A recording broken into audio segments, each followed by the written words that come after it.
Hey, what's up, guys? I hope you're having a great week and you're excited about the big fight this weekend between Gervonta Tank Davis and Ryan KingRy Garcia. I'm going to give you guys my thoughts and break it all down here, the good, the bad, the ugly, and what to expect. I got to say, this is a pretty big fight, and it's nice to have a big fight to talk about. It feels like it's been a while.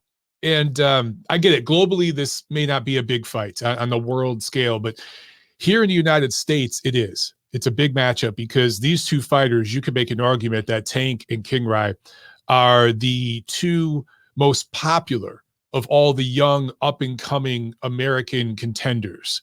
And, I use the word contender for a reason to describe these two. I'm not going to go into a whole diatribe comparing their accomplishments to fighters of the past. I'm not going to go there, but I know some people on Twitter, particularly the Tank Davis cult, they got really upset at me when I used the word contender to describe both these fighters. And they said, Tank's a 15 division champion, blah, blah, blah, all the stuff that Showtime crams down your throat. Listen, these two guys basically compete at 135 and 140, right? I have their resumes pulled up here.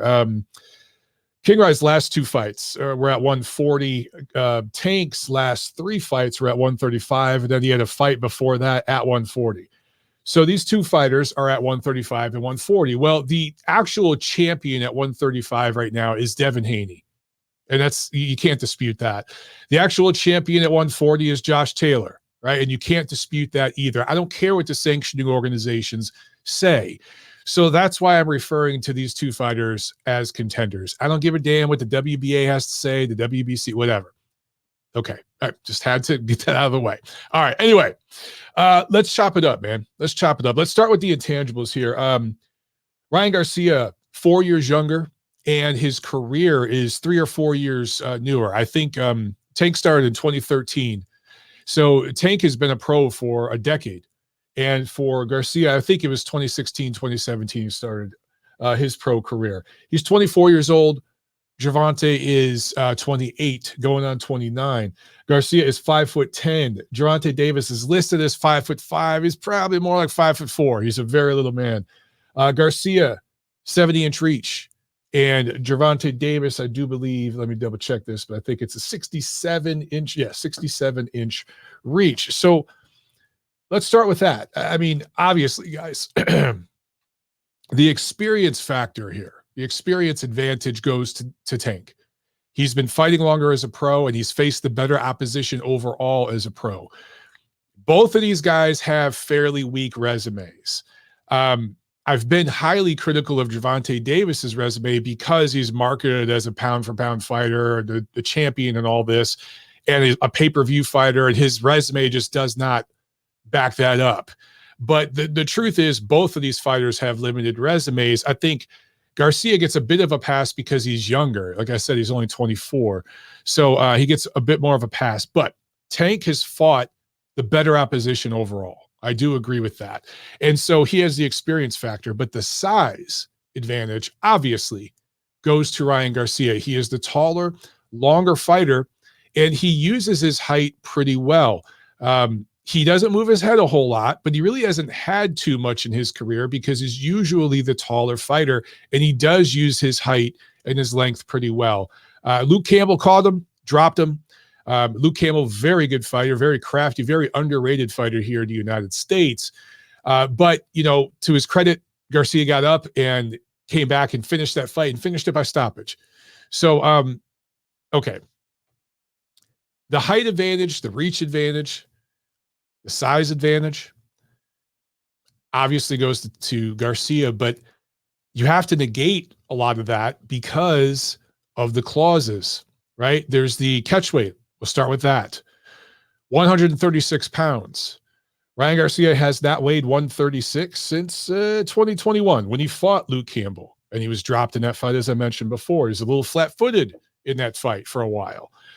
Since that time, these last 2 years, he has been at 140. So this is he's gonna have to squeeze down to an unnatural weight at this time in his life.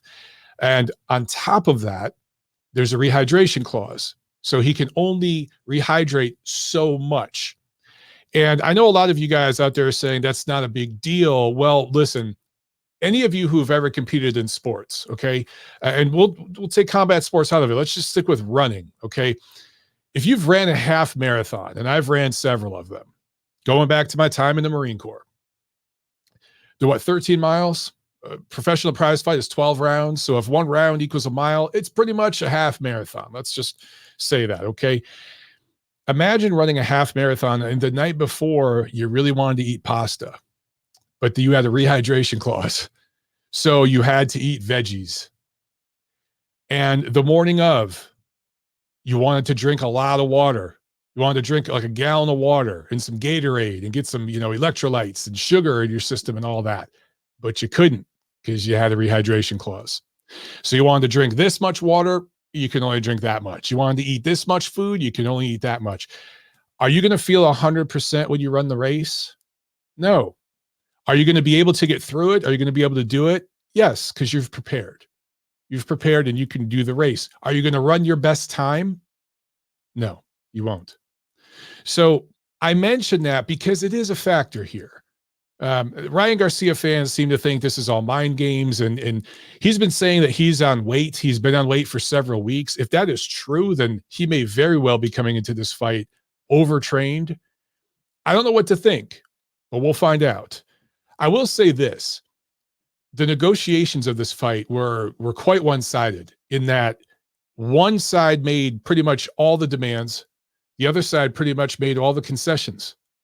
Ryan Garcia's team agreed to all this stuff. So you really don't get to bitch and complain and moan about it. And they haven't, to their credit, but you don't get to do that when you sign the dotted line, right? They agreed to do this. So they're either going to look like absolute geniuses if they pull this off and they beat Tank Davis, or they're going to look like fools if they come up short. And if they lose big, I think they'll look like fools. I will say this too. If it's a close fight, 115, 113, somewhere in that range, whoever wins, I do think it elevates both fighters. And I hope that's what we get. Regardless of the outcome, I hope we get a really close, competitive fight that I do see a distance fight. I do think this is going to all 12. But if we have a really close one and maybe it's controversial and the fans are split on who should have won, blah, blah, blah, that's probably the best case scenario here. It elevates both men regardless of who wins and loses, and it sets them up down the line for a rematch, a very lucrative rematch. So that would be the best case scenario here.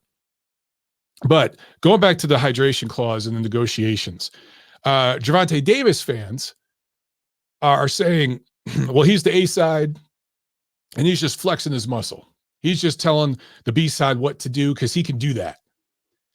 Okay, if you want to believe that, go ahead. But that's Fantasyland bullshit. The truth is they wanted to weaken this guy because they didn't feel comfortable fighting him at full strength. That's it. When you not only drain a fighter with a catch weight, but deplete them with a rehydration clause, you're mandating basically what they can eat and drink before a fight.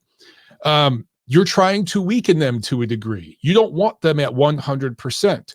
That says something about your psyche going into a fight. This isn't some negotiation thing saying like, I want these gloves and not those gloves, or I want this size ring and not that size, or I'm doing my ring walk first, or I'm getting my name announced last, all that stuff. That's all A side, B side bravado nonsense, right? But in this case, especially when Gervonta Davis had no issue fighting Mario Barrios for a quote unquote title fight. It wasn't, but that's how it was marketed. That was at 140. There was no rehydration clause. There were no clauses in that contract, right? You had no problem. That's why this is kind of not the best look for Tank, in my opinion, regarding the catch weight and all that, because he had no issue fighting at 140 before. That being said, as I mentioned before, Garcia signed on the dotted line. He agreed to this. So if he ends up getting stopped in this fight, or he gets blown out, or he doesn't look very good, he can't say, oh, well, I was drained. It's only because, dude, you signed up for it. You agreed to this. So now, it's all on the line and you got to show up. As far as pressure, I think all the pressure's on Gervonta Tank Davis in this fight. He is technically the A side, the commercial A side. I don't think he's honestly that much more popular than Ryan Garcia. I actually think Ryan Garcia is probably more popular. There are probably more people in the world who knows who he is that know who Gervonta Davis is. But in the boxing world, with diehard boxing fans, Gervonta Davis has done more business and in more markets. So he is the A side. He's carrying the promotion. This is a PBC-led promotion. It's not a co-promotion. Golden Boy's involved because they represent Ryan Garcia, but they had to acquiesce control. This is a PBC-run promotion, top to bottom, all right? So that means Tank's team is running the show. The onus is on him to get a big win here. And anything less than a big, decisive win for Tank is going to hurt his brand a little bit. Especially when you have all the clauses I talked about, the rehydration clause and all that kind of stuff, right? So I would say all the pressure going in is on Team Tank. If you're Ryan Garcia, let's talk about some X's and O's here. If you're Ryan Garcia, obviously you want to use that height and length that I talked about, right? Stay long, stay behind the jab, pump a jab in Tank's face. Don't give him anything to counter. Tank Davis is a natural counter puncher. He likes to stalk, he likes to catch and shoot. Catch, shoot, right? Everyone remembers his knockout of Leo Santa Cruz. We had Leo on the ropes, and he let Leo throw a couple right hands. And then he timed the last one and shot that right rear uppercut. It was a beauty. That's probably his best punch, Gervonta's best punch. And, obviously that's what he wants to do against Garcia, is kind of stalk forward, catch some shots, and then throw those looping punches underneath and above Ryan's guard. If you're Ryan, don't let him do that. It's easy to counter a right hand if you can slip it. It's easy to counter a hook if you can get under it. It's hard to counter a jab. The jab is the hardest punch to counter when someone's doing it effectively. And they're throwing it in 2s and 3s and 4s. And they're throwing it at different velocities and speeds, different angles. It's really, really difficult to counter. There's just not much there. It's almost impossible to throw a right hand counter off a jab or a hook if the fighter's doing it properly and at the right length, especially when you're punching up like almost 6 inches, like Tank will be. So if Ryan Garcia can stay long, just pump the jab. Don't worry about a right hand early on. You could hook off the jab occasionally, try to loop something around the guard. If Tank's covering up in the middle, you can loop something around. But man, just pump the jab. And if Tank gets close, Ryan needs to just hold him. I know you guys don't want to hear that, but it is a part of boxing. And some of you guys might groan when I say this, but Ryan Garcia needs to take a page out of Devin Haney's playbook in this fight.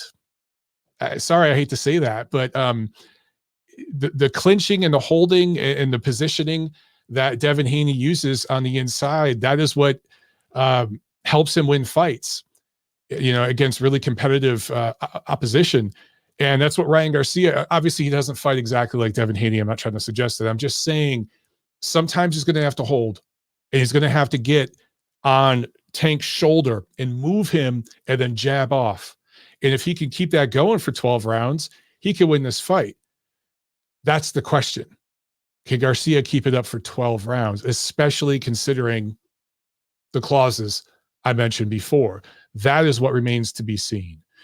For Gervonta Davis, it's the exact opposite. You want to stalk forward. You want to get underneath Ryan Garcia's punches. You want to feint a lot to get your way in. Feint, try to get him to shoot off your feints. He's going to pump that jab off your feints and then counter. Get around the shots. Move your head. Get underneath. Get low. Use angles. Use spacing. Get inside and work the body. This dude, he's depleted. He's not at 100%. His weight is drained. Pound that body. Get him to lower that guard, then loop the shots up top. Another thing Tank could do is he could throw a lot of overhand rights early on and get Ryan Garcia to get that left hand up on his temple to catch those right hands. And then when he's got him thinking about that looping right hand, shoot that rear right uppercut. Feint the looping right hand and shoot that rear right uppercut. He could get something done with that later in the fight for sure. So that will be there. That's what I see between these two. Let's talk about some X factors. I already talked about the weight stuff, but the A side, B side thing. There's an element to this that a lot of people aren't talking about here. This fight is in Las Vegas. It's in Nevada, right? Nevada is a house fighter commission. Has been for years. More so than any other big commission in the sport, I would say. Nevada almost always favors the house fighter, the house attraction, the commercial A side in close fights, close rounds. I don't even have to name examples. You guys already know several examples. So like I can have a laundry list of examples of that. That obviously favors Gervonta Davis big time here. You have to assume that close rounds are going to go his way. I'm going to add an extra wrinkle to that. That, again, people aren't talking about. Tank is a Mayweather fighter. Gervonta Davis is a Floyd Mayweather fighter. He is his top fighter, the only fighter in his promotional stable that has broken through at all. He is basically the entire company, Mayweather Promotions, other than Floyd. So Floyd Mayweather runs the Nevada Commission. He's basically the co-chairman with Bob Bennett. He probably tells Bob Bennett what to do. Floyd has ran that commission for years. The last however many years of his career, that's why he refused to fight outside of Nevada. He made everybody come there because he ran that state. Guys, don't forget, the state of Nevada delayed Floyd Mayweather's jail sentence for beating a woman so that he could get in the ring and do a fight and generate some income for the state. Imagine the power and privilege and influence a person has if they will delay your prison sentence so you can go to work and make a little bit of money. That's what they did for this man, okay? So he's definitely sitting up high, okay, on the throne in Nevada. Gervonta Davis is his fighter. Don't shoot the messenger if we end up getting some controversy on the scorecards, okay? Prediction time. If this fight were at 140 pounds with no catch weight, no clauses, and no rehydration, none of this crap, I would favor Ryan Garcia by decision pretty decisively. 116, 112, 117, 111. I think it'd be somewhere in that range, possible late stoppage for Ryan Garcia. But probably distance, like I said, 116, 112. That's how I'd see it. But with the rehydration, the catch weight, it just makes me, and everything I just mentioned about this being Nevada and the way Nevada does business, I'm going to go with Gervonta Davis by decision. It might be controversial. People may not agree with it. People may feel Ryan Garcia got ripped off. But I just got a feeling that later in the fight, Garcia is going to slow down just enough to where Tank catches him and maybe puts him down or hurts him or cuts him. Something to change the momentum of the fight late. I do think Garcia can hold on and finish the fight. I do see a distance fight. By the way, I do not think this is going to be like an action-packed brawl like a lot of the casual fans are expecting. You guys are going to be disappointed. This is going to be fought at a technical pace. Both fighters know they're going in against the best opponent they have ever faced. It's the first real test for either fighter in their entire professional career. And they know that. So they're going to fight that way.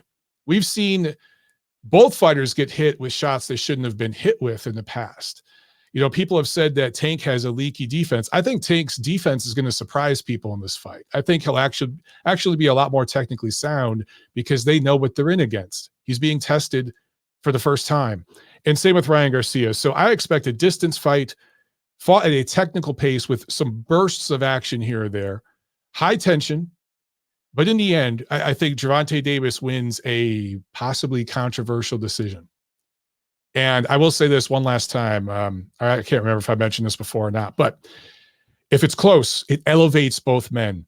If Tank loses, or if Garcia loses big, he's going to look like a fool, and his team will look like fools for giving into every single demand that Tank made. If Tank loses big, he's going to look like a fool because you made all these demands, you drained this guy, and he still beat you.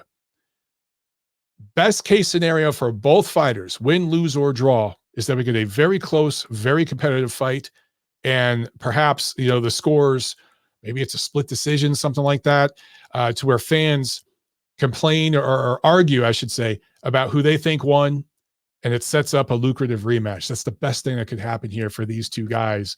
We need these young fighters to face each other and create rivalries. These guys need to be fighting each other 2, 3, 4 times like the Kings did back in the 80s, right? That's the kind of thing that we need. All right, guys, let me know what you think. Enjoy the fight this weekend, and we'll talk about it later. I'll see you at the fights. Peace.